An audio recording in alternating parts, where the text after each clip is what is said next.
Hello all of you Scream fans out there, and welcome to today's episode from the channel, where today we're going to be discussing a key detail in Scream 6 which was quite controversial to say the least, but actually made more sense in its original script, which makes me wonder why this was changed. So I wanted to do a video discussing it and sort of let you know the specifics of what initially happened in the final act of the original draft for Scream 6, all the bits that were changed and cut, so you may understand why the finished product was a little clunky. Now, I've done script videos before, but 6 was a strange one because it wasn't a script that was overly different to the finished product. This scene is the same, I'll be honest, but it's minor details that make a whole difference.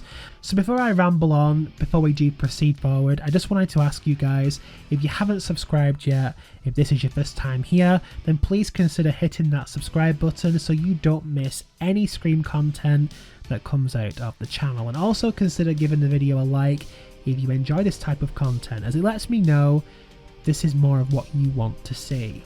So let's dive straight in here. The final act for 6 has been widely regarded a low point from fans. I don't mind it personally, but I can see why people have issues here and there with it. Now, there are a few complaints about the final act, but one of the major issues is the characterizations of the Bailey family, which I'm sure is more down to preferences on what you want from killers. But I personally did feel, if I'm being honest, they weren't all that intimidating under the mask. But one of the main complaints is that there's a specific scene in which Wayne Bailey, the father of the pack, runs towards Sam Carpenter as she runs towards him, and they tumble over the railings of the theatre. Now, what's kind of the issue with this is that in the movie itself, Wayne rushes towards her with his gun in hand. This is a skilled policeman who had Sam in clear shot, and as she runs, he runs at her and doesn't even attempt to fire a shot at her, even though his gun is pointed forward, and if we're being honest, he could have hit her. It's that lack of logic that makes this final act a little, as I said earlier, clunky. But I'm here to tell you that this final fight between Sam wasn't clunky in the original script, which drove me crazy when I read it. They had this scene there on paper and decided to change it when they were filming. And I'm not saying this is a major issue, you know, that he didn't fire at her, but it lacks logic from his character's perspective. If you had a gun pointed at someone, why would you run at them when they run at you? You're the one with the gun, you have the upper hand. But in the original script, it went like this. Sam aims at Bailey and pulls the trigger, but her gun's empty too. They face each other, Bailey pulls his gun. Before he can fire, she runs at him and spears him in the midsection. Momentum carries them over the balcony's edge, and they plummet to the main floor.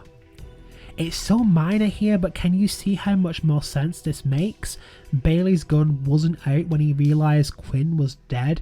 He went to fire at Sam, but she lunged at him before he could get it pointed at her. I read this and I honestly couldn't believe they had this down on paper, but still removed it. Why was it removed? We don't know, because it doesn't make logical sense for Wayne to just stand there with his gun pointed after she killed Quinn, you know, and Tara had killed Ethan. This man started his whole revenge plot based on the fact that one of his kids was murdered, and so when the other two are killed in front of him just standing there with a gun pointed at, you know, their killer, whom he believes was responsible for his other son's death, makes no sense. But if he was to pull his gun, causing her to retaliate to stop it from happening, that makes sense, right? There's a struggle here for the gun, and that's why they fall over the railings, which again makes so much more sense. For me personally, there is a lot of context in certain scenes in the script, which I will get into this weekend, as I'm going to be delving further into certain aspects that weren't overly explained on screen.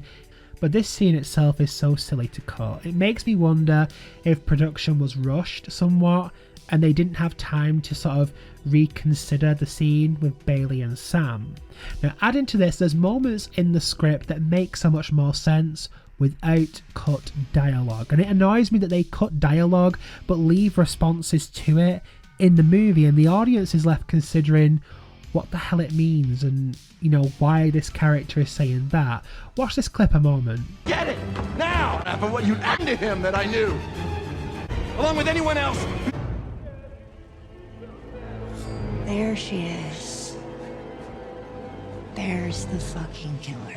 Real great parenting job, by the way. Shut your whore fucking mouth! Now I'm going to read you the scene from the script and explain how this is better in the original draft. Bailey, once I saw the photos of what you did to my son, I knew you had to die like a fucking animal. You had to be punished, and so did anyone who got in our way. But my wife disagreed. Ethan, I took care of her myself. Tara, you killed your own mother? Ethan, what kind of mother doesn't want to avenge her dead son? Abandoning your kid is just plain evil. Quinn to Sam, bet you wish you could kill yours. Sam's eyes narrow. Dangerous. Quinn, there she is. There's the fucking killer. So that specific line of there she is, there's the fucking killer from Quinn was in response to Sam visually losing her shit and it becoming visible in her eyes. But the only thing that touched a nerve was the mention of Christina Carpenter and how she felt abandoned by her. Now this adds to Sam's story because it shows that most of Sam's trauma was based on anger towards Billy and Christina, and that's what they created around her, and that they obviously weren't there for her. That's never explained properly on screen, but she started getting so pissed because Quinn mentioned Sam possibly wanting to kill her mother for similar reasons, which made her face change, and it's that added subtext that they cut, which makes the line okay, but it removes the deeper meaning of it, and it's so frustrating because I don't think Radio Silence are bad writers, I just don't think they've had time to patch up this script.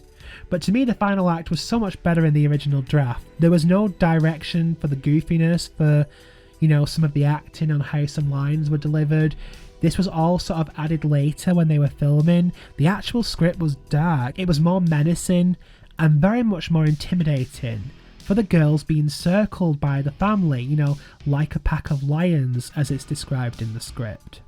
But go and check it out, it's in the description if you haven't already. There's so much more context in it that isn't explained on screen, and I will be covering this weekend, so stay tuned for that. Make sure you turn on notifications so you don't miss an update. But what do you guys think? Is it just me who prefers the script version? Do you prefer the movie version? I want to hear your thoughts. Share them below, please. Once again, if you enjoy this type of content, let me know and hit the like button. And if you haven't already, please consider subscribing for more Scream videos, and I will see you in the next video.